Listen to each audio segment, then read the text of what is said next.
বাংলাদেশে বন্যা হচ্ছে এবং সত্যি সত্যি ভয়াবহ বন্যা হচ্ছে, দাওয়াই ভারত বিরোধী স্লোগান। আচ্ছা, এই অবধি তাও ঠিক ছিল, সীমান্তে কার্যতই একটা দাদাগিরি দেখাতে চাইছে বাংলাদেশের সীমান্তরক্ষী। সীমান্তে বিএসএফ এর দাদাগিরির দিন শেষ, এবার গর্জে উঠেছে বর্ডার গার্ড বাংলাদেশ। এতদিন সীমান্তে আমরা দেখে এসেছি ভারতীয় বিএসএফ জওয়ানদের দাদাগিরি।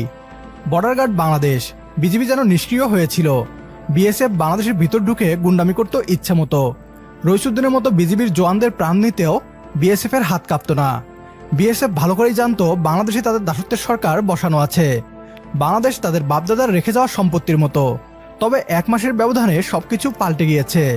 ছাত্র জনতার আন্দোলনের মুখে ভারতের পুতুল সরকারের পতনের মধ্য দিয়ে পাল্টে গিয়েছে বাংলাদেশ। নতুন দেশের বিজিবিও সীমান্তে নিজেদের নতুন রূপ দেখাচ্ছে। এতদিন তাদের হাত পা বাঁধা ছিল, হাত খুলে দিতেই সীমান্ত পরিস্থিতি যেন পাল্টে গিয়েছে। এক মাস আগেও যে বিএসএফ বাংলাদেশের অভ্যন্তরে ঢুকে গুন্ডামি করত, আজ সেই বিএসএফ বাংলাদেশ সীমান্তে ডিউটি করতেও ভয় পাচ্ছে। সীমান্তে এতদিন বিএসএফ এর একচ্ছত্র আধিপত্য ছিল, আজ বিজিবির গর্জনের মুখে ভেজা বিড়ালে পরিণত হয়েছে বিএসএফ। সীমান্তে এক বিন্দুও ছাড় দিচ্ছে না বর্ডার গার্ড বাংলাদেশ। বাংলাদেশকে বন্যায় ডুবিয়েছে ভারত, এর জবাব বিজিবি ভারতকে দিয়েছে সীমান্তে বিএসএফকে ধোলাই করে। বাংলাদেশে ঢুকে কাঁটাতার লাগাতে আসা বিএসএফকে ধোলাই দিয়ে ফেরত পাঠিয়েছে বিজিবি। বিজিবির এমন শক্ত অবস্থান নিয়ে আলোচনা করছে ভারতীয় পশ্চিমবাংলার মিডিয়া।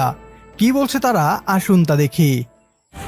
এখন আবার নতুন করে ভারত বিরোধী স্লোগান উঠছে, বলা হচ্ছে ভারত নাকি ইচ্ছা করে না জানিয়ে জল ছেড়ে বাংলাদেশে বন্যা করে দিয়েছে।